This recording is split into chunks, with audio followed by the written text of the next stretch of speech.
বৃন্দাবন থেকে আগত গুরুজি রাজেশ কিশোর গোস্বামী মহারাজের মূল্যবান হাতের ছোঁয়ায় হনুমানজির দিব্য অভিষেক রাজনগরে। বৃন্দাবন থেকে আগত গুরুজি রাজেশ কিশোর গোস্বামী মহারাজের মূল্যবান হাতের ছোঁয়ায় হনুমানজির দিব্য অভিষেক সম্পন্ন হয় রাজনগরে। শ্রী হনুমানজির জন্মতিথিতে এই রূপ আয়োজন। রাজনগর পাওয়ার হাউস সংলগ্ন হনুমান মন্দিরে স্থানীয় বাসিন্দা, পেশায় বিশিষ্ট ব্যবসায়ী ও সমাজসেবী নিশীথ গড়াইয়ের বিশেষ উদ্যোগ, আয়োজন ও ব্যবস্থাপনায় এইরূপ শুভ প্রয়াস বলে জানা গিয়েছে। ভক্ত দর্শনার্থীদের উপস্থিতিও ছিল যথেষ্ট। উক্ত কর্মসূচিকে সামনে রেখে নিষ্ঠা সহকারে ধর্মীয় আচার অনুষ্ঠান পালন করা হয় এদিন। এমন উদ্যোগের প্রশংসা করেন ভক্ত, দর্শনার্থী তথা বাসিন্দারা। অনন্ত বলবন্ত চিরজীবী হনুমানজির আবির্ভাব তিথি চৈত্র শুক্ল পূর্ণিমা। আর আজকে একটা বিশেষ অবসর যে আজ মঙ্গলবার দিনেই হনুমানজির আবির্ভাব তিথি পড়েছে।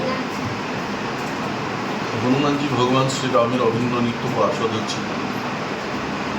আর রামজির কৃপা যদি পেতে হয় তো হনুমানজির আশ্রয় নিতেই হয়। ভগবানের কৃপা পেতে গেলে ভক্তের আশ্রয় নিতে হয়। হনুমানজিকে রামজি এতটা ভালোবাসেন যে রামায়ণের মধ্যে তুলসীদাসজি বলেছেন, মহাবীর বিনমৌ হনুমানা রাম যা সুজস আপ বতান। এতটা হনুমানজিকে ভগবান শ্রীরাম ভালোবাসেন যে সারা জগৎ রাম রাম রাম রাম নাম জপ করে, কিন্তু রামজি নিত্য অহরহ কেবল হনুমানজির নামের ভক্ত। ভক্ত ভগবানের যে অন্যোন্যাশ্রয় সম্বন্ধটা রয়েছে, রামের অনন্যভাবে হনুমানজির প্রতি প্রীতি আর হনুমানজির রামজির প্রতি অনন্য প্রীতি, এই দুইজনকার যে অন্যোন্যাশ্রয় সম্বন্ধটা রয়েছে এটা নিত্য বস্তু।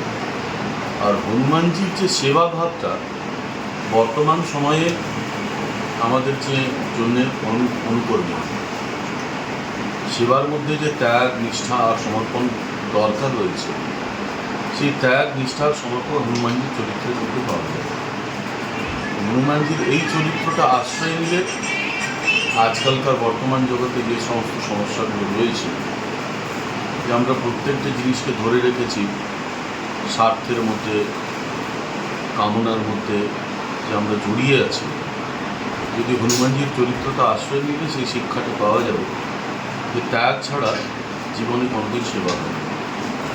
আর হনুমানজি সেই আদর্শটা সমাজের সামনে উপস্থাপিত করেছে, সেই জন্যই হনুমানজির চরিত্রটা আমাদের জন্য পরম অন্তর।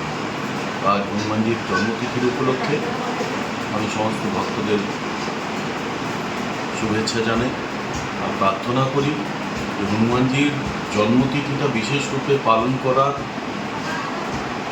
আনন্দটা তখনই আমরা উপভোগ করতে পারবো যখন হনুমানজির আদর্শটা আমাদের জীবনে আমরা